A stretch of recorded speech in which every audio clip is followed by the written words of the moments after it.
하루의 경제 주식 마무리 오늘도 저희 경주마와 함께 하시죠. 세계 경제에서 이 엔비디아라는 기업의 이 존재감이 얼마나 큰지 알 수 있는 하루였던 것 같습니다.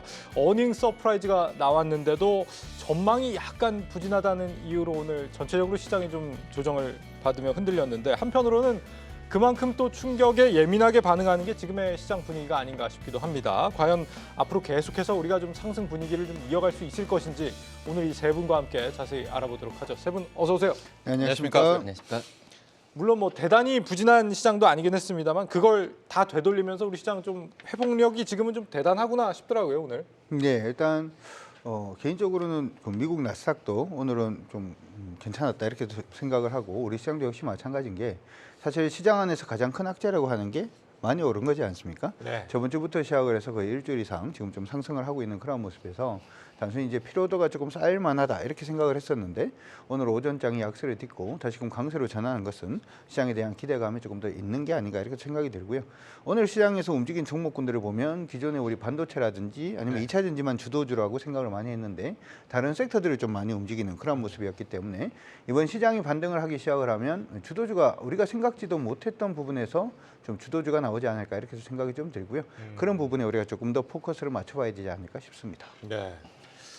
뭐 사실 이 뭐 미국 시장에서 그렇게 대단한 뭐가 이슈가 있었던 것 같지는 않아 보였는데 오전에 좀 조정을 받더라고요. 네. 어떻게 보셨어요? 저는 최근에 계속해서 봤던 게 파생 시장이었었고요. 이 시간에서 누누이 말씀드렸지만은 지난물부터 9월물부터 외국인들의 이 누적 선물 순매도가 어마어마했었거든요. 3만 계약, 4만 계약을 계속 매도 때리고 있다가 그걸 또 이제 롤오버까지 와서 자, 이 12월물 같은 경우에는 어찌 됐건 청산을 하기 때문에 네. 12월물 관련해서는 외국인들의 선물 포지션 수급이 굉장히 중요한데 어찌된 일인지 최근 일주일 상간에 완벽한 변화가 일어났습니다. 그래서 기존의 매도분들을 다 환매수를 하고요. 심지어 오늘 같은 날에도 6,300계약, 6,000계약 이상 외국인들이 선물 순매수를 하면서 이제 파생 쪽에서는 외국인들이 완전한 순매수죠. 그러니까 여기에서 달려도 뭐 오케이 할 정도의 사인을 일단은 내줬다라는 부분들이 저는 수급에서는 굉장히 좀 이젠 좀 한시름을 완전히 덜었다. 그동안에 이렇게 매도분을 누적으로 계속 쌓아놓고 있으면 우리나라에 좋은 일이 있어도 안 올려줍니다, 얘네가. 예. 무조건 눌리면서 끌고 가는데 일단은 앞으로 좋은 호재들이 있으면 언제든지 급반등할 수 있겠구나라는 여건이 마련됐다는 점. 그리고 최근에 현물 시장에서도 외국인들의 수급이 굉장히 긍정적이라는 부분들은 굉장히 괜찮은데 오늘 약간 걸렸던 부분은 원달러 환율이었던 것 같아요. 예. 다시 1,300원대로 가면은 안 되나? 또 1,300원을 넘어서면서 네. 여전히 우리가 계속 원하고 있는 이 달러 약세, 원화 강세가 아직까지 기조적이지는 않구나. 아마 그런 점이 하나 체크를 하고 있고요.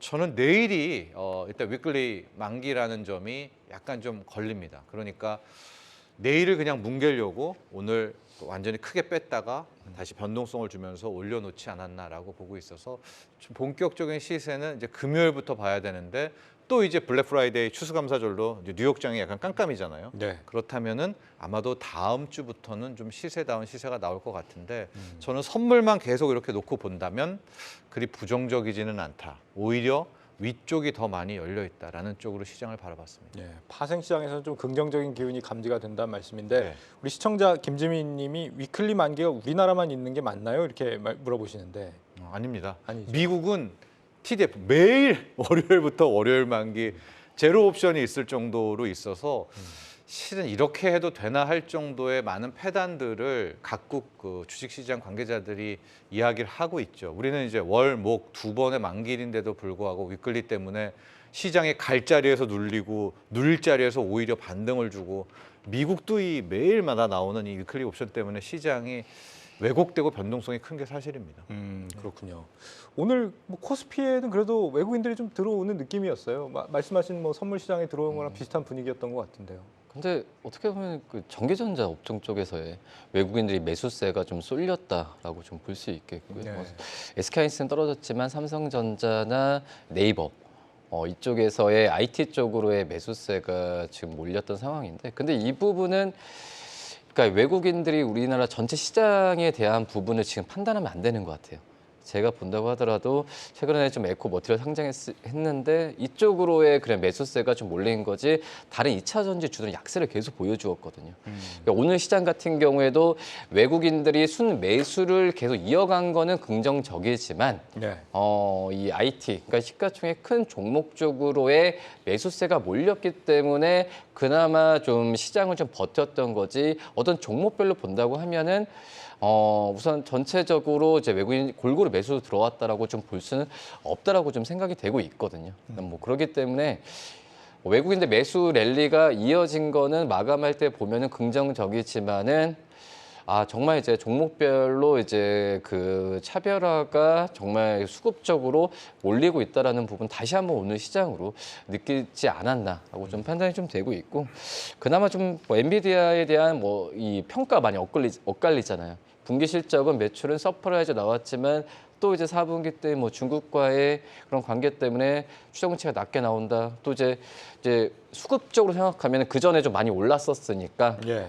이 우리나라 관련된 종목들이 떨어지거나 이런 부분도 많이 꼼꼼히 챙겨봤어야 되는데 근데 오늘은 무난하게 넘어간 거는 맞다라고 좀 생각이 되고 있고 근데 앞서 말씀하셨듯이 이제 환율이 좀 부담감은 분명히 좀 있는 것 같아요. 그래서 근데 이 부분은 너무 성급하게 어떤 예측을 하고 이런 부분은 아닌 것 같아요. 좀 많이 시청자분들께서도 좀 지치잖아요. 예, 그렇죠. 뭐 매크로 지표 하루 올랐다 보면서. 하루 내렸다. 네, 근데 이렇게 하기 때문에 좀 그 느긋하게 좀 시장을 좀 바라보셨으면 좋겠다 이렇게 좀 네. 말씀드리겠습니다. 오늘 하루로 뭔가를 좀 판단하지 말자는 네. 말씀 주셨습니다.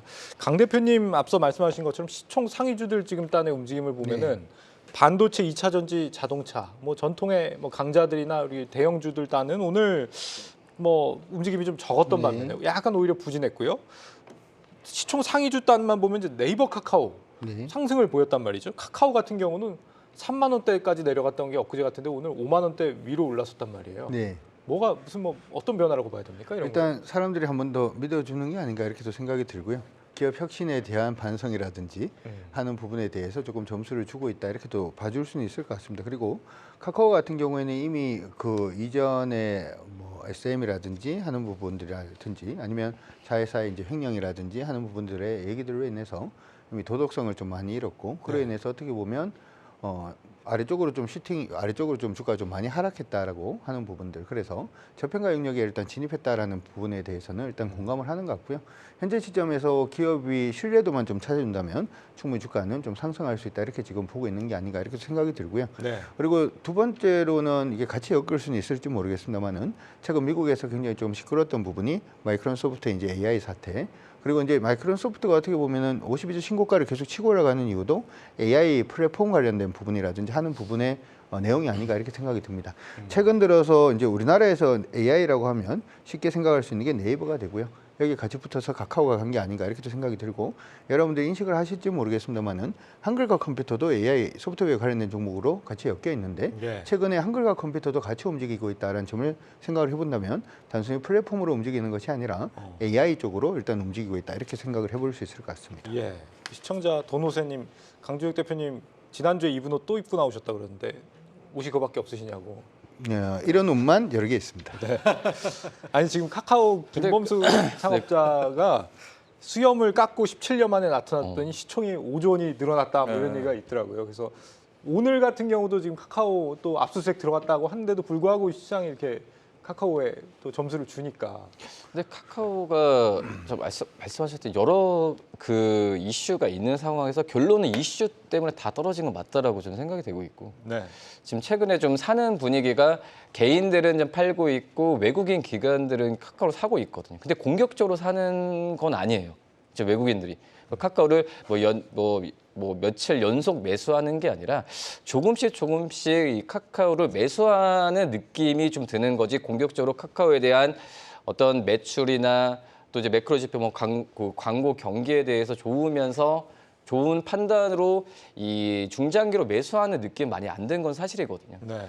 그렇기 때문에 지금 카카오에 대한 부분은 지금 이거는 우리나라의 그 많은 기업들이 그 대형주 위주로 그렇지만 외국인이나 기관들이 매수세 들어온다고 하지만은 조금씩 담아보면서 뭐 이런 표현이 괜찮지 모르겠지만 간을 본다라는 느낌이 많이 들거든요.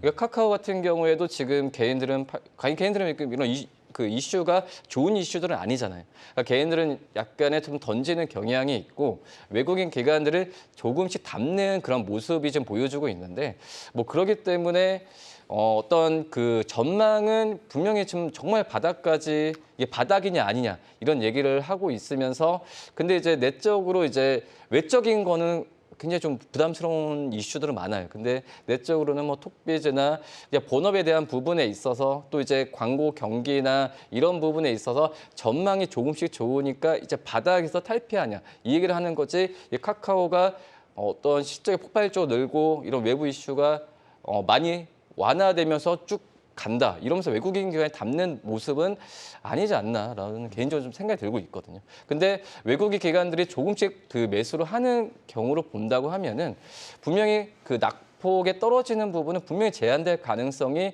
좀 있지 않을까라는 느낌은 좀 많이 듭니다. 네. 도노세님이 제가 좀 오해를 했다고 옷이 너무 잘 어울린다는 의미였다. 그 말을 좀 정정을 해드리고요. 고맙습니다. 조선주들도 오늘 굉장히 강세가 며칠 만에 지금 또다시 이어졌는데 가장 강한 건 역시 하나오션이었고요. 최근 조선주들 움직임이 왜 계속 좋은 거라고 생각하세요? 조선주는 주도주가 될 가능성이 전 높다라고 생각을 합니다. 아 예.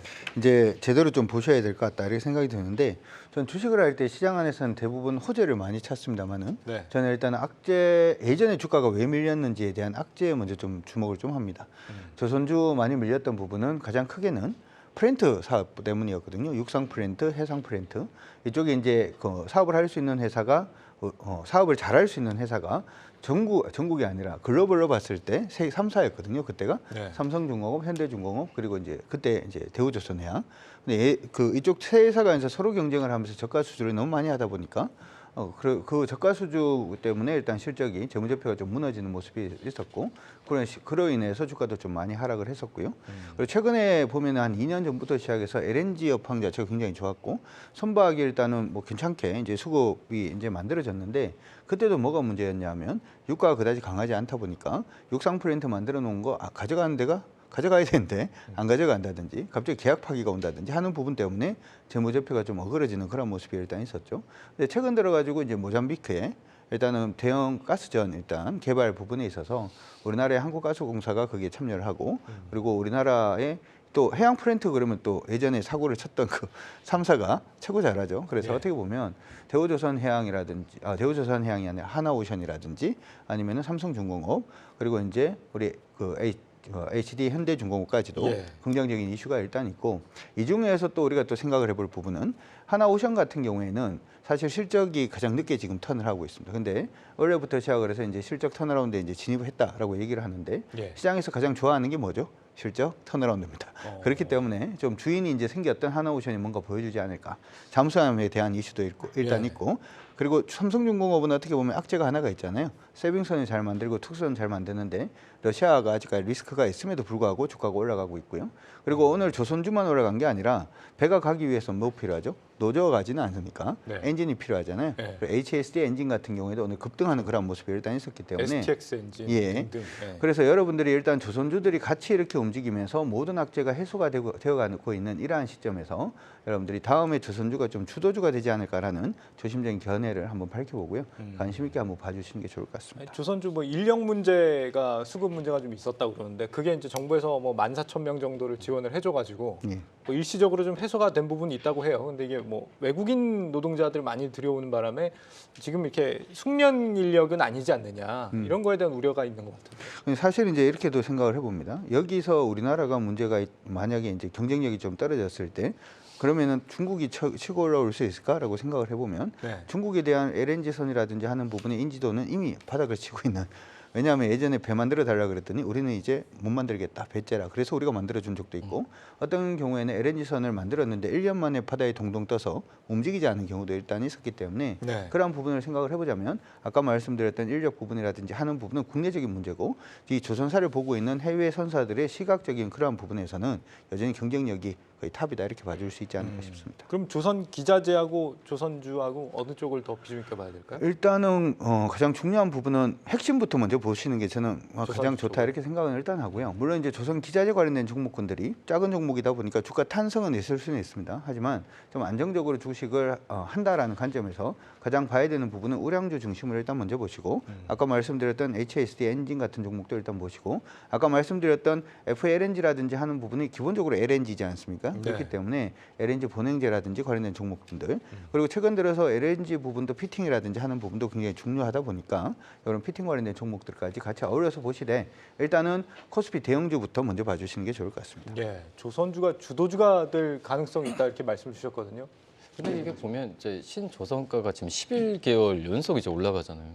굉장히 그 다른 업종들의 어떤 매크로 지표가 이 정도까지 좋아지는 거는 좀 본 적이 없었는데 그만큼 이제 조선 업종의 사이클이 다른 업종 대비해서 그 바닥이 아니죠. 계속 우상향 추세로 가는 부분인데 주가 부분은 약간은 좀 그 반응을 좀 많이 못하는 걸로 생각이 되고 있고요. 하나오션 같은 경우에도 3분기 실적이 평가가 좀 그래 흑자를 기록했다고 오랜만에 했지만은 일회성 그러니까 요인, 그러니까 그 일회성 요인이라고 한다면은 선수금이나 이런 부분이 들어와서 이 흑자에 대한 부분이 전환했다라고 얘기할 수 있지만, 근데 이거는 뭐 조선 업종의 특성이죠. 그것도 장점일 수도 있고 한 번에 돈이 또 많이 들어오면서 이 실적이 확 늘어날 수 있는 부분인데 이 부분은 다 예상했던 부분이지만 또 이제 이런 부분이 또 이제 나중에는 이제 그 흑자에 대한 부분 기조가 계속 이어지는 부분이 좀 불안하지 않냐 이런 얘기를 할 수 있겠지만은 제가 본다고 하더라도 앞서서 말씀하셨지만 뭐 LNG 선이나 뭐 중국 쪽에서 안 했을 때 매에 들어온다고 하더라도 LNG 선이나 이 마진이 많이 남는 구조 쪽으로의 우리나라 조선 업종의 기업들이 그 부분을 할 수밖에 없는 상황이거든요. 뭐 그렇기 때문에 2, 3년치에 대한 수주에 대한 내용을 본다고 하더라도 이 저가 수주는 많이 없고 이 마진이 많이 남는 쪽으로의 그 친환경 쪽으로의 그 사업에 대한 그 포트폴리오를 그전 몇 년 전부터 했었었고 이런 수주 부분이 내용을 본다고 하더라도 이런 거 많이 몰려 있거든요. 그렇기 때문에 저는 이 조선 업종에 대한 그 사이클은 계속될 가능성이 있다라고 좀 판단이 좀 되고 있어서 서두에 딱 말씀드렸다시피 조선 업종의 가장 큰 매크로가 좀 탄탄하다. 수주나 뭐 2, 3년치 거의 뭐 밀려 있잖아요. 예. 생산만 좀 잘하면 되는데 뭐 이런 부분에 있어서는 이제 주가가 좀 많이 반응을 못해서 이 조선 그 3사에 대한 기업들은 저는 만약 가지고 계신 분들 같은 경우는 꾸준하게 보유 관점을 유지하는 게 맞지 않을까. 그리고 이제 근데 기자재 업종들 같은 경우에는 이 조선도 있지만은 실질적으로 보면은 이 조선 기자재 업종들도 이제 앞서서 조선 또 하지만은 건설 뭐 자동차 쪽으로 많이 좀 섹터 부분이 좀 나눠져 있거든요. 그러니까 조선 기자재의 기업들은 조선이다 이런 이런 메커니즘만 보지 마시고 좀 많이 좀 조선 기자재 업종도 이 전방 산업의 스펙트럼이 높다라는 부분도 좀 생각하셨으면 좋겠습니다. 네. 지금 두산 로보틱스 같은 경우도 오늘 6거래일째 강세던데 로봇의 실내 이동 그게 법적으로 이제 허용이 됐기 때문이다. 뭐 불과 뭐 10월까지만 해도 보니까 주가 지금 3만 원대였던 것 같은데 지금 어느새 거의 2배가 돼 있더라고요. 네, 두산 로보틱스는 실내 로봇하고는 별로 관계 없고요. 관계 없죠. 협동 로봇 쪽이니까. 네. 그러니까 우리 이제 자동화라든지 하는 부분을 할 때 예전에는 사람 혼자서 일을 하다가 그 다음에는 로봇 혼자서 일을 하다가 지금은 이제 로봇하고 사람이 일을 같이 하는 네. 그러한 부분에서 이제 강점이 있다 이렇게 생각을 해두시면 좋을 것 같고 그래도 이제 로봇 관련된 부분에서는 여러분들이 좀 봐주시는 게 좋을 것 같아요. 왜 이런 말씀 드리냐면 키오스키 아시죠? 네. 제가 혼자서 키오스키가 잘 안 돼서 밤에 가서 한 10번 정도 연습을 해본 기억이 있는데 잘 안 돼서 죄송합니다.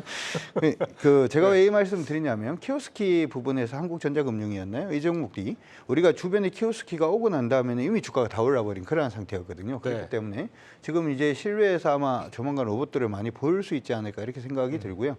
로봇 같은 경우에 지금 순찰이라든지 아니면은 이제 배달이라든지 하는 부분에서 이제 사용될 수 있는 부분이 일단 있고 우리가 이제 한 가지 생각을 해보면 배달 땡땡이라든지 뭐 이런 어플을 이용을 해서 이제 짜장면 한 그릇 시켜 먹어 보려고 하면 짜장면 한 그릇에 5,000원, 배달료가 5,000원 네. 뭐 이렇게 되는 경우들이 요즘 생기고 있기 때문에 저는 파급 효과가 어느 정도 있다 이렇게도 생각이 일단 듭니다. 그래서 여러분들이 로봇 관련된 종목에 대해서는 긍정적으로 일단 보시되 대장주는 저는 로보티지가 되지 않을까 이렇게 생각을 하고 있고요. 근데 또 오늘 전반적으로 다른 로봇주들은 좀 대체로 좀 부진한 느낌이었는데 쉬고 두산 있는 로보틱스 중이죠. 정도만 굉장히 예. 좀 강해서. 네.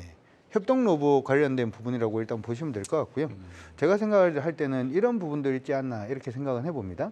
최근 들어서 이제 경제가 불lok화되어 가고 있는 그런 부분이 일단 많고 공장들도 많이 짓고 있잖아요. 당연히 이러한 부분에서는 물류 이송이라든지 협동 로봇의 부분이 굉장히 좀 커질 수밖에 없고요.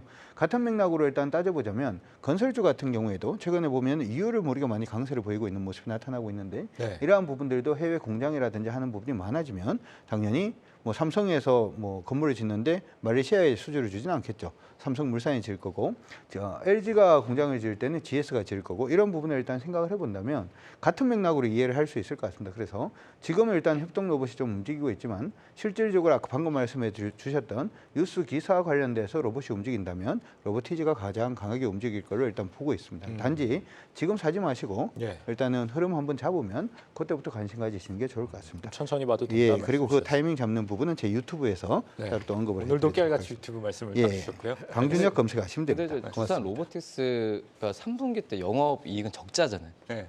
폭이 확대됐어요. 근데 증권사들 같은 경우도 두산 로보틱스에 대해서 끈을 놓지 않는 부분이 네. 그 영업이익에 대한 그 얘기를 하는 게 아니라 매출에 대한 부분은 계속 증가를 하고 있거든요. 근데 이거는 두산 로보틱스뿐만 아니라 모든 로봇주들에 대한 부분에 있어서 지금 어쩔 수 없는 게 비용이나 인력에 대한 부분이 투자를 할 수밖에 없고, 그리고 지금 뭐 해외 진출 이런 부분 같은 경우에는 그래서 그 다음 얘기지만은 이 인력 비용을 투자하면서 해외까지 같이 진출하기 때문에 투자에 대한 그 비용이 나갈 수밖에 없는 건 어쩔 수 없어요. 그렇기 때문에 지금 이 매출 규모에 대한 상승 부분을 오히려 더 좋게 좀 봐야 되지. 뭐 영업이익 뭐 적자가 계속 나오고 있다. 두산 로봇도 마찬가지지만 이 로봇주들에 대한 부분은 아직까지는 이제 성장주로 좀 판단을 해야 되는 게 맞아요. 근데 어쩔 수 없이 우리나라뿐만 아니라 글로벌적으로 로봇에 대한 산업에 대한 투자 부분은 할 수밖에 없는 상황이고, 뭐 그러기 때문에 뭐 기회를 더 준다라는 게 아니라 성장할 수밖에 없는 산업이라고 생각이 되고 있거든요. 예. 그러면 당장 뭐 성장주들은 마찬가지잖아요. 지금 당장 실적이 아니라 그거에 대한 가능성을 보면서 판단할 텐데, 근데 이제 뭐 시청자분도 그렇지만은 숫자로 보고 싶잖아요. 네. 숫자로 보고 싶은 상태에서 매출액은 증가하는 부분은 나오고 있기 때문에 두산 로보틱스 저는 저 점수를 좀 많이 굉장히 좀 주고 싶거든요. 근데 아까 서두에 말씀드렸다시피 비용적인 측면도 들어가는 상황인데 해외 쪽에서의 팔로나 이런 부분도 비용이 많이 들어가거든요. 그렇기 때문에 지금 뭐 흑자가 나온다, 적자가 나온다 이 부분이 중요한 게 아니라 그 기업에 대한 투자를 많이 그 어떤 이제 인력이나 이런 그 투자 부분, 그리고 하나 더 얘기하면은 이 대기업들이 이 기업의 그 우리나라 대기업들이 이 로봇에 대한 기술을 투자할 여력이 없어요. 오히려 지금 기술을 갖고 있는 이 중소기업들의 이 지분 투자를 하는 구조로 가고 있거든요. 그러니까 뭐 레인보우 로보틱스 그렇고 그런 기업들에 대해서 대기업들이 얼만큼 투자하냐 이런 종목들에 대한 부분이 왜 투자하냐 생각해 보면 괜찮지 네. 않을까 생각합니다. 참 그 부분이 고민이에요. 그러니까 지금 같은 상황에서는 이제 고금리이기 때문에 이런 상황에서 이렇게 매출은 커지는데 수익은 안 나는 기업들, 이런 기업들에 대한 좀 밸류에이션을 어떤 식으로 좀 이제 재평가를 해볼 때가 된 게 아닌가. 평론가님 혹시 뭐 이런 거에 대한 의견 어떠세요? 지금 이제 성장하는 종목들 이런 것들에 대한 밸류에이션에 대한 생각은 좀 달라져야 될 때일까요? 지금 이제? 그런데 저는 이제 기본적으로 이제 보통 우리가 주식이 성장주, 가치주, 성장주, 가치주 뭐 이런 턴을 하면서 가게 되지 않습니까? 네. 물론 문법이 바뀌었다라고 보고 있는데 그럼에도 불구하고 저는 이번 턴은 가치주의 턴이라고 보고 있습니다. 그래서 저는 오히려 이런 성장, 밸류에이션 이런 게 뭐 AI도 좋고 로봇도 좋고 다 좋지만 네. 실질적으로 가치를 좀 어느 정도 내는 뭐 같은 성장 업종에 있더라도요. 그런 쪽에 좀 초점을 좀 맞추고 있어서 뭐 실질적으로 신재생이라고 하더라도 실적이 나오느냐 안 나오느냐 이게 앞으로의 굉장한 주가 상승의 관건이 되지 않겠는가라고 해서 저는 요즘에는 이제 밸류에이션 고평가 뭐 이런 것들은 보다는 저평가를 찾는 아주 주식의 기본 일막일장 쪽이 향후 오게 될 금리 하락에서 더 수혜를 받지 않을까라고 생각을 합니다. 그러니까 이제 금리가 떨어지기 시작하면 우리가 기존의 문법은 성장주야라고 생각하겠지만 예. 이제 이번에 금리가 떨어질 때는 오히려 그동안의 실적이 나오지만 무시당하고 있었던 가치주들이 좀 옥석 가리기가 나오게 되는 그런 국면이라고 생각하고 있습니다. 예. 그런 의미에서 보면 지금 에코프로 머티리얼즈 3연상까지는 냈는데 4연상에는 실패를 했단 말이죠. 네. 이게 뭐 사실은 오늘 에코프로 그룹주들 전반적으로 그렇게 좋지는 않았던 것 같고요. 머티리얼즈는 거의 지금 개인들의 힘만으로 시총 6조 원까지 올라간 상황인데 매수 여력이 이제 좀 한계에 다다른 게 아니냐 뭐 이렇게 분석하시는 시각도 있더라고요. 이 부분 어떻게 보십니까? 일단 오늘 멈췄다라고 하는 부분은 일정 부분 이제 매물이 나왔다 이렇게도 봐줄 수 있을 것 같고 네. 에코는 우리 개인 투자자분들한테 굉장히 잘해야 될 것 같다는 생각은 듭니다. 에코프로도 개인들이 올린 거고 에코프로 BM도 개인들이 올린 거고 에코프로 뭐 T도 지금 개인들이 올리고 있기 때문에 그렇죠. 굉장히 개인들을 위한 뭔가를 좀 해줘야 되지 않을까 이렇게 생각이 드는데 사실은 이제 이렇습니다. 시장 안에서 지금 단순히 이제 양극재, 음극재 관련된 종목군들이라든지 하는 종목군들은 조금 쉬어가고 있는 그런 모습이 나타나고 있는데 특수가스라든지 하는 쪽의 종목군들은 나쁘지는 않거든요. 그래서 단순히 이제 에코프로 뭐 T만 지금 올라가고 있다 이렇게 생각할 건 아닌 것 같고요. 예. 다른 쪽에서는 반도체용 특수가스라든지 하는 부분에 관련된 종목군들 또 지금도 상승을 해주고 있는 그런 모습도 일단 보여주고 있기 때문에 2차 전지하고 맥을 조금 다르게 일단 보시는 게 좋겠다 이런 생각이 들고요. 단지 주의를 좀 하셔야 되는 부분은 기술적입니다만은 오늘 저가 가격권 일단 이탈이 되면 주가가 조금 조정을 받을 수는 있으니까 그 염두하시면서 트레이딩 하시는데 활용하시면 될 것 같습니다. 근데 이제 에코프로 머티리얼즈가 뭐 공매도에서 그나마 좀 자유롭다라고 하더라도 네. 결국은 그 전에 그 에코프로 그 그룹주들이 몇 년 동안 상승했을 때 가장 컸던 게 이제 그 개인들이 매수하고 근데 개인 분들이 이 신용 그리고 대출의 그 신용에 대한 매수세가 좀 굉장히 좀 컸었거든요. 외국인들이 뭐 이렇게 기관들이 사고 올린 것보다도 개인분들이 이제 그 신용이나 이런 부분에 있어서 수급적인 면이 많이 좀 작용을 했기 때문에 항상 오르더라도 고평가 아니냐 하고 하지만 이 부분은 또 수급으로 또 채워지면서 계속 올랐었거든요. 예. 근데 이제 에코프로 머티 같은 경우에도 지금 이제 거의 상장 3일 만에 2배 가까이 올랐잖아요. 그렇죠. 근데 지금 본다고 하더라도 개인분들이 많이 사세요. 그래서 그러니까 물론 이제 전구체나 지금 이제 에코프로 머티는 사업성은 전구체 쪽에서 솔직히 우리나라에서도 시장 점유율이 굉장히 뭐 이러잖아요. 그리고 지금은 캐파를 투자하면서 정말 이제 건실하게 좀 잘 가는 기업이지만 좀 수급적으로 많이 달려드는 분은 분명히 있어서 지금 시장에서 또 이제 한 번 이제 겪었으니까 그거에 대한 우려감이 좀 있긴 한데 근데 그거에 대한 부분 수급적인 면만 계속 생각하다 보면은 답은 안 나오는 것 같아요. 근데 이제 이 에코프로 머티도 이제 그 상장했을 때도 얘기했지만 캐파에 대한 생산 증설이나 이런 부분이 물론 이제 그전만큼의 이 전기차에 대한 이 뷰나 어떤 그 전망은 예전만큼은 좀 밸류가 떨어질지 모르겠지만 지금 저 에코프로 머티에 대한 그 자체적인 그 사업에 대한 부분은 정말 착실히 잘 진행되고 있고 상장 전에도 그 얘기했던 부분이 예. 잘 진행되고 있기 때문에 우선 뭐 단기 트레이딩 관점으로 접근 안 하셨으면 좋겠어요. 에코프로 머티에 대한 좀 뭐 조정을 받더라도 좀 매수 관점으로 중장기적으로 그 보유 관점을 유지하는 게 맞지 않나. 또 그 뭐 수급적인 면 들이대면은 네. 정말 머리 복잡해집니다. 네, 그런 부분 좀 생각하시면 좋겠습니다. 엔비디아 실적 얘기도 안 할 수가 없습니다. 국내 반도체주들도 오늘 요거 때문에 약간 좀 조정을 받은 부분도 없지 않을까 싶은데 실적은 예상치를 좀 웃돌았단 말이죠. 근데 중국 쪽 수출이 좀 어려워지면서 내년 4분기에 좀 실적이 좀 어려워질 거라는 얘기를 하는 바람에 좀 어두운 분위기가 좀 네. 나온 것 같아요. 네, 이거 똑같죠. 이번에 월급 받아갔는데 저번 달보다 월급을 한 3배 정도 받아서 준 거죠. 네. 좋아요, 안 좋아요? 좋아하겠죠. 네. 근데 내가 원래 월급 받아오는 거에 한 40% 정도 되는 데서 돈을 이제 더 이상 안 줄 것 같아 라고 네. 얘기를 하면 그 얘기를 듣고 월급 많이 받아왔다고 좋아하는 사람은 없을 겁니다. 엔비디아가 딱 지금 보면 그 모양이 아닌가 이렇게 생각이 되는데 엔비디아는 전체 매출의 한 40% 정도가 중국에 걸쳐져 있고요.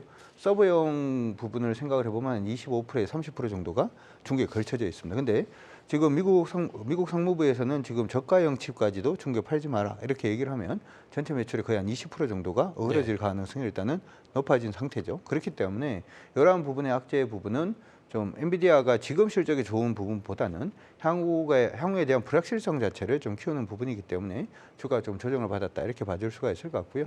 우리나라도 여기에서 일단 피해 가지는 못하는 그러한 모습인데 한 가지 재밌는 게 있어요. 미국하고 중국하고 계속해서 반도체 부분에 있어서 미국 정부가 중국을 계속해서 압박을 하기 시작을 하면 예. 중국에서는 당연히 자력갱생이라 그래야 되나요? 스스로 만들려고 굉장히 많이 노력을 할 겁니다. 오늘 우리 반도체 관련된 종목들 중에서 SNS텍이라는 종목이 있어요. 예. 이 종목이 원래 EUV 장비를 하는 그러한 회사인데 EUV보다 한 단계 낮은 장비를 예전에 이용을 해서 중국의 하웨이가 7나노급의 어떤 반도체를 만들었다 이렇게 얘기가 일단 있었죠. 오늘 그래서 SNS텍이 굉장히 강하게 올라가는 그런 모습이 보였습니다. 무슨 얘기냐면 엔비디아가 어떤 중국 쪽의 이슈 때문에 밀리기 시작을 하면 우리나라 기업들 중에서 중국 쪽 매출이 높은 기업들 같은 경우에는 주가가 올라갈 가능성이 높다 이렇게 생각하시면 되고 엔비디아 주가가 굉장히 강세 움직임을 보이게 되면 우리나라의 AI 관련된 종목으로 트레이딩을 해야 되겠다 이렇게 생각하시면 되고 엔비디아가 아니라 MU라든지 마이크론 테크놀로지라든지 이들 기업들이 올라가면 디램 관련된 종목이 올라가는 거기 때문에 디램 부분 그쪽으로 좀 체크를 하시면 된다 이렇게 생각을 일단은 좀 이렇게 유연하게 하셔가지고 예. 반도체가 그냥 한 섹터다 이렇게 생각하지 마시고 이런 모양이 보이면 이쪽으로 이런 모양이 보이면 이쪽으로 이렇게 좀 유연하게 투자에 아이디어를 짜시면 투자하시는데 좀 더 도움 되지 않을까 싶습니다. 디테일하게 봐야 된다. 팁을 네. 주셨습니다. 평론가님 어떠십니까? 지금 이게 어떻게 보면 이 MS, 엔비디아 이런 종목들이 사실 뭐 잘 보고 계시진 않지만 평소에 지금 주가가 굉장히 좀 많이 올라와 있다. 너무 좀 높은 과열된 상태 아니냐 이런 거에 대한 평가들을 많이 하고 좀 있거든요. 네. 지금 연말까지 이 빅테크들이 계속 강세를 보일 수 있을 것이냐 여기 관심들이 좀 많은 것 같은데. 그건 전반적으로 연말까지의 뭐 매크로 변수까지도 저는 함께 놓고 보는데요. 네. 저는 누누이 말씀드리지만은 내년 상반기까지는 주식시장의 상당 부분한 좀 호황을 바라보고 있거든요. 그러니까 굉장히 역설적이죠. 그 핵심 이유는 뭐 누차 말씀드리지만 금리의 빠른 하락입니다. 미국 금리요. 그러면서 전반적인 세계 금리를 낮추고 그 와중에 나오는 달러 약세. 그러니까 이런 툴로 생각해 본다면 가장 혜택을 받을 것이 나스닥이겠고요. 금리가 떨어지면 예. 거기에서 성장성이 강한 뭐 AI라는 것이 당연히 우리가 리딩으로 바라볼 수밖에 없을 것 같은데 예. AI 자체, 사업성 모든 것들이 완벽하다고 봅니다. 그리고 우리가 만나게 될 세상도 AI 세상이기 때문에 뭐 삼박자가 다 갖춰졌으면은 누구도 뭐 부인할 수가 없을 텐데 예. 주식 시장이 오를 때는 밀어주고 끌어주고 밀어주고 끌어주잖아요. 그러니까 한 친구가 끝까지 얘를 시장을 다 끌고 갈 수는 없지 않겠습니까? 예. 그러니까 AI 같은 경우에도 여기까지 끌고 온 게 AI였었고 앞으로 더 갈 여력이 있다 하더라도 저는 지금 만약에 AI를 뭐 할래 아니면은 다우에 어떤 뭐 가치주긴 뭘 한대라고 하면은 오히려 차라리 저는 다우에 남아 있을 가치주. 그러니까 우리나라로 따지면은 오히려 현대차 같은 진짜 예. 실적 나오고 뭐 다 됐는데 주가만 못 오르는 마지막 퍼즐이 안 맞춰준 앞서 이런 쪽을 타는 것이 가치주네요. 네 예. 저는 전략적으로는 그렇게 바라보고 있고요. 그러나 AI 그러니까 바이오보다는 AI에 훨씬 더 많은 평점과 가능성을 주고는 싶습니다. 그 4분기에 빅테크들 실적이 나온 건 내년 정도나 돼야겠지만 안 좋게 나올 가능성이 높지 않을까? 아무래도 좀 경제가 점점 어려워지고 있다고 하니까. 일단은 우리 기술주 혹시 아시는지 모르겠습니다만은 예전에 우리 IMF 막 터지고 경기가 굉장히 많이 어려울 때 벤처 기업들이 굉장히 붐이었죠. 네. 왜 이런 말씀을 드리냐면 뭔가 경기가 안 좋을 때는 뭐 돌파구라든지 하는 부분에 비해서 그 부분이 굉장히 좀 활성화가 되는 그런 경향이 좀 있습니다. 특히나 금리가 처음 떨어지기 시작하는 시점이 보통은 불황의 초기다 이렇게 얘기를 많이 하는데 금리가 떨어지면 투자할 수 있는 부분 자체는 신용도만 어느 정도 있으면 충분히 만들어낼 수가 있기 때문에 예. 저는 여전히 기술주로 보시는 게 어떨까 싶습니다. 예. 자, 이런저런 종목들 얘기를 좀 들어봤고요. 연말 강세장이 온다, 뭐 침체가 오기 직전이다. 시장이 요즘 뭐 반대되는 얘기들이 굉장히 너무 많이 돌아다녀서 중심을 잡기가 어렵습니다, 평론가님. 마침 어제 이제 FOMC 의사록도 지금 나왔고요. 지금 미국 경제 상황 좀 어떤 상황이 좀 업데이트를 좀 해주십시오. 저는 그게 같은 얘기라고 봤거든요. 네. 그러니까 강세장이 온다라는 부분이 침체 초기라는 부분과 다른 말은 아니라고 보여집니다. 왜냐하면 과거에도 주가 상승 패턴들을 좀 보면 아주 좋았다가 침체 초기 국면에 오히려 마지막 시세를 뽑는 그런 형태들이 굉장히 많이 나왔었습니다. 네. 그러니까 지금 나오는 강세장의 근거들을 보게 되면 이제 곧 다가오게 될 12월 FOMC 회의에서는 절대 금리 못 올린다. 예, 금리 동결을 이야기를 하고 있고 이번 의사록에서는 금리 인하 이야기를 하지 않았지만 결과적으로는 내년 여름 전에는 금리 인하 들어갈 거다. 이제 이런 그런 희망적인 뭐 생각들이 지금 주가를 끌어올리고 있거든요. 예. 그래서 지금 연말에 뭐 초 강세장이 올 거다, 산타랠리 올 거다라고 말하는 분들의 대표적인 근거는 12월 초에 나오는 고용 시장이 일단 한번 꺾여주는 거예요. 꺾여주기 시작하면 미 10년물 금리는 더 빨리 떨어질 겁니다. 그리고 그 다다음 주에 있을 FOMC 회의에서 금리를 동결해요. 그래 버리면 이제는 제롬 파월 연준위원장이 무슨 얘기를 하더라도 예. 금리 인상 끝났다라는 아마 그 의식과 그 대중적인 멘탈은 굉장히 지배적일 것 같거든요. 그럼 남은 2주 동안은 누구든 다 주식을 살 겁니다. 그러면 산타랠리 연말 강세장이 나오게 될 것 같고 그때 그 국면 그게 저는 우리나라 같은 경우 미국은 연말까지지만 예. 저는 내년 상반기 뭐 3, 4월까지 총선 때까지는 한번 더 끌고 갈 수 있을 것 같거든요. 왜냐하면 과거에도 달러 약세가 이렇게 시작되게 되면 결국 뉴욕장이 오르는 것 같지만 달러 약세에서 더 많이 오른 건 신흥국이었고 네. 우리나라가 거의 선두주자였었습니다. 그러니까 10년물 금리 떨어지면 달러 약세되고 그때 나오게 되는 이제 아시아 그중에서 우리 한국장의 주식 강세장을 저는 보고 있는 거고요. 근데 금리가 떨어진다는 것은 앞서도 제가 같은 얘기라고 했지만 경기 침체 서막이거든요. 예. 근데 주식은 서막 때 바로 안 떨어지고요. 초반에 오르면서 경기 침체 하면서 이제 경기 침체 얘기가 중반부쯤 왔을 때 팍 주식시장이 떨어집니다. 그러니까 저는 경기 침체를 예고하는 그 초창기까지가 시세가 나올 수 있는 부분이라고 봐서 그렇다면 지금이 가장 투자의 적기가 아닌가 이렇게 보고 있습니다. 그렇다면 그 강세 흐름이 특히 코스피에서도 많이 나올 수 있다는 말씀을 주신 거네요. 그렇습니다. 오히려 한국장을 그래서 저는 뭐 지난 시간에도 말했지만 뉴욕장이냐 한국장이냐 이번에는 그 어렵다는 이 국장이 K장이 예. 한 번은 해줄 거라고 바라보고 있고 물론 제 예측이 틀릴 수가 있지만 어떻게 알고 외국인들이 그 많던 누적 선매도를 선물 순매도를 뭐 3만 계약, 4만 계약짜리를 다 풀어버리고 지금 순매수로 돌아섰거든요. 예. 그러니까 이 친구들도 한번 뭐 랠리를 할 생각이 있지 않을까. 물론 앞으로도 관찰해야 되지만은요. 예. 그런 뭐 전략을 갖고 있습니다. 지금 유가 흐름을 보면요. WTI가 뭐 산유국 감산 연장 이슈 때문에 지금 치솟은 상황인데 간밤에 나온 미국의 석유협회 주간 원유 재고 이거 예측치보다 6배나 재고가 늘었다라고 하거든요. 이거는 지금 수요가 막 급격하게 얼어붙고 있다는 얘기 아닌가요? 그렇습니다. 그러나 그 뉴스가 나오지만 또 감산도 나올 거고요. 네. 그래서 국제 유가에 생각하는 제 시나리오는 한 80불 전후 혹은 90불을 안 넘는 상황에서 내년 상반기까지는 계속 가는 거예요.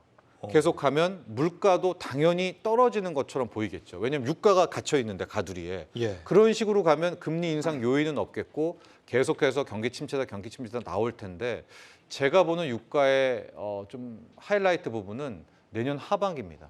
저는 내년 하반기에는 산유국들이 마지막 어떤 식으로든 유가 띄우기에 나올 수밖에 없다고 보거든요. 예. 그러면 내년 하반기에는 다시 국제 유가가 튀어오르겠고요. 그러면 성장률은 떨어지는데 유가 오르면서 물가가 튀게 되는 전형적인 스태그플레이션 국면. 그러니까 내년 하반기에는 유가 상승으로 주식시장 하락 이 부분을 걱정해야 되지만 네. 그러나 지금처럼 재고 늘어났다는 거 또 오늘 하마스와 인실 석방 뭐 시작 관련한 협의 시작됐다는 거 이런 점들이 굉장히 국제 유가를 뭐 내년 1분기까지는 가두리에 갇혀놓는 그래서 적립식으로 조금씩 투자한다. 1년 보고 투자한다라고 하면 저는 원유 ETF가 상당히 좋겠다. 뭐 예. 당장 승부를 안 내실 거면 그런 시나리오를 좀 예측하고 있습니다. 블랙록에서 나온 내용이 있는데요. 그러니까 돈 쉽게 벌 수 있는 시대가 끝났다. 미국의 정부의 부채 리스크가 증시에 부담을 줄 거다 이런 얘기를 하던데 네. 사실 저도 여기서 좀 의문이 남는 부분이 분명 물가가 빠지고 있다는 게 지금 확인이 되고 있는데도 미 국채 금리를 보면은 그렇게까지 우리가 예상하는 것만큼은 안 떨어지고 있거든요. 네. 그래서 미국의 부채가 지금 뭐 중국, 독일, 일본, 인도, 영국의 부채를 모두 합친 것보다도 많다는 거예요. 네. 이 부분을 어떻게 봐야 되는 겁니까? 여러 가지 의미가 있었던 것 같은데요. 현재 미국의 부채가 그러니까 우리가 따지는 협의의 부채입니다. 33조 달러를 넘어섰고요. 우리도 광의의 부채라는 국가 부채를 개념을 치잖아요. 뭐 네. 우리는 국민연금 줄 돈이라든가 여기도 군인들한테 줄 돈이라든가 또 웰페어까지 합치면 미국의 광의의 부채는 100조 달러가 넘는 나라입니다. 그러니까 10경이 넘는 나라. 그러니까 현재만 해도 4경 원이 넘는 국가 부채이기 때문에 네. 뭐 발권력이 있기 때문에 뭐 국가 부채 때문에 뭐 흔들리지 않는다. 뭐 연준이 또 뭐 여러 가지 설이 있지만 어쨌든 미국의 부채가 많은 것은 사실이고요. 그렇다면 금리 인상, 고금리는 늘 미국에겐 부담이 되는 게 사실이었고요.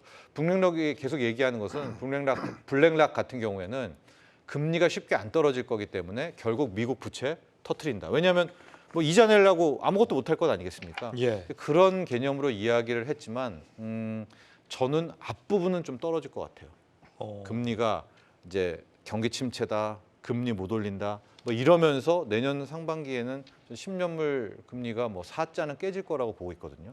3%대 떨어지면서 한숨 돌리겠지만 결국은 저 많은 빚은 또 우리나라의 가계 부채든 한 번은 어떤 식으로든 처리가 되죠. 예. 예. 그런 부분에 대한 좀 중장기적인 경고를 한 게 아닌가 이렇게 보거든요. 저는 저 얘기는 별로 의미가 없다 이렇게 생각이 드는데 블랙록의 원래, 얘기요? 예, 원래 가만히 한번 생각을 해보면 네. 미국은 부채가 많을 수밖에 없죠.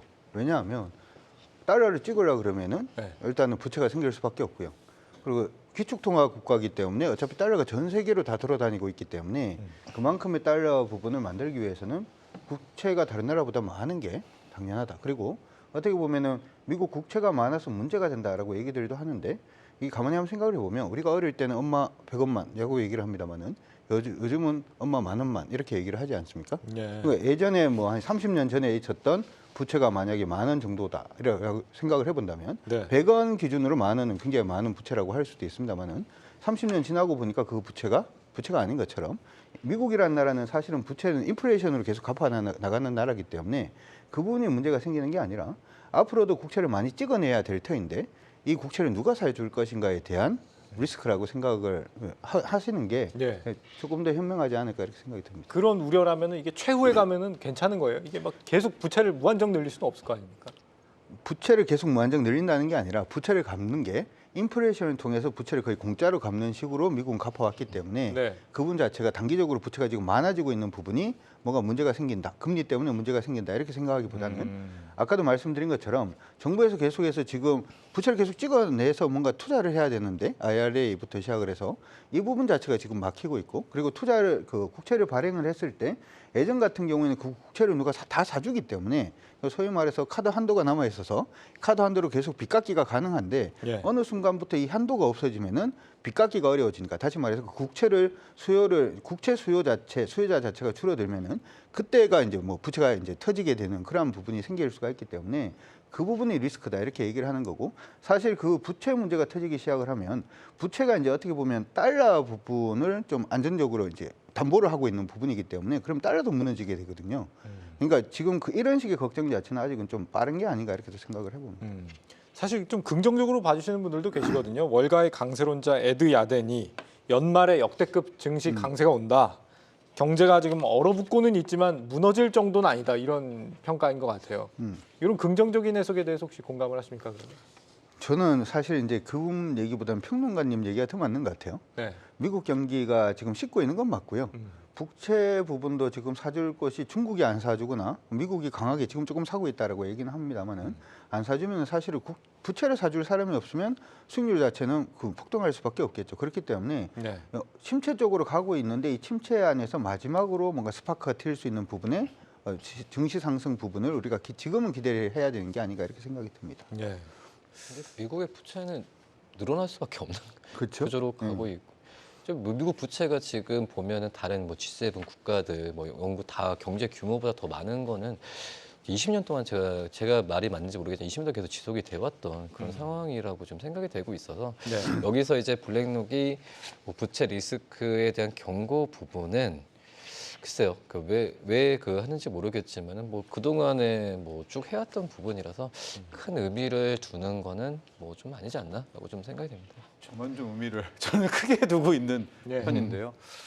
지금은 아닐 것 같다는 생각이 많이 들거든요. 여기까지 늘려왔고 또 부채를 늘리고 뭐 그래핀의 딜레마 이렇게 얘기 나오고 그래서 내가 얘기 나오고 있지만은 저는 분명히 한계가 있을 거라고 보고 있고 저는 그 한계를 미국이 또 이용한다. 그러니까 어떻게 이용하느냐?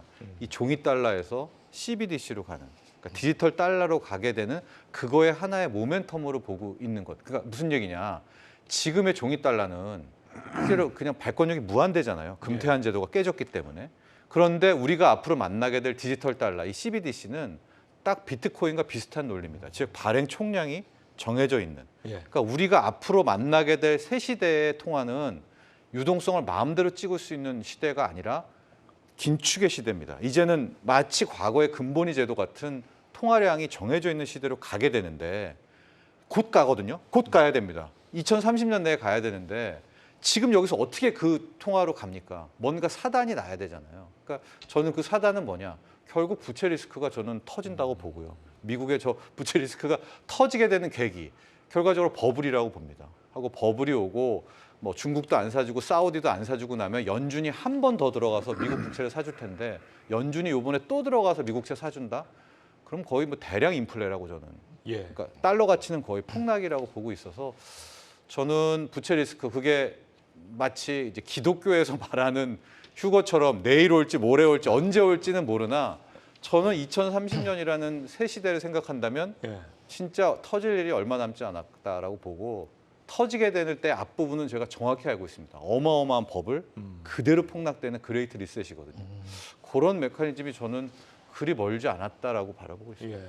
이게 먼 미래일지 가까운 미래일지 모르겠지만 제가 중요하지 않다 이렇게 얘기를 하는 부분은 네. 부채가 지금까지 많아 그런 식으로 계속 갚아왔기 때문에 그 얘기하는 부분은 문제가 되지는 않는데 부채를 사줄 수 있는 수요 자체가 문제가 지금 생기고 있기 때문에 예. 이 부분 자체는 이제 문제가 될 수 있다 이렇게 말씀을 해드리는 겁니다. 그리고 장기적으로 봤을 때는 이건 좀 다른 문제일 수 있는데요. 달러 패권의 문제로 우리가 또 풀어야 되기 때문에 근데 아시다시피 달러 패권은 계속해서 좀 약해지고 있지 않습니까? 그래서 네. 장기적으로 봤을 때는 문제가 될 수 있다 하지만 단기적으로는 아닌 것 같다 이렇게 정리하도록 하겠습니다. 한 1분 정도 남았거든요.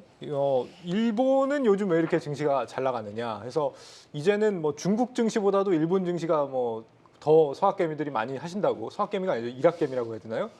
일본 증시에 지금 투자하는 거에 대한 생각은 어떠십니까? 저는 반대입니다. 반대십니까? 예, 뭐 시간이 없지만 일본은 묘한 나라여서 그 나라의 통화가 약할수록 주식이 가는 유일한 나라입니다. 다른 나라는 다 통화가 강했을 때 주식이 가는데 일본은 엔화가 약셀 때 강하고요. 엔화가 강셀 때 주식이 죽는데 그럼 왜 일본 증시를 반대하느냐? 저는 엔화 약세가 거의 마무리 단계라고 보고 있거든요. 예. 그러면은 오히려 엔화 약세가 끝나면 엔화 강세죠. 엔화 강세면 달러 약세죠. 그럼 원화 강세죠. 결국 국장이 낮다. 일본 증시보다. 현 시점에서는 저는 그렇게 보고 있습니다. 훈훈하게 국장이 났다. 이걸로 오늘 마무리하도록 하죠. 보수적인 투자자들은 지금을 차익 실현의 구간이다. 차익 실현이 필요한 구간이다. 이렇게 많이들 얘기를 한다고 합니다. 상승하는 종목에 맹목적으로 좀 올라타시기보다는 내가 충분히 믿음을 갖고 있는 종목을 좀 저렴한 가격에 매수하자 이런 생각으로 임하신다면 조금 더 마음이 편하시지 않을까 하는 생각이 듭니다. 저희는 내일 다시 찾아오겠습니다. 여러분 고맙습니다.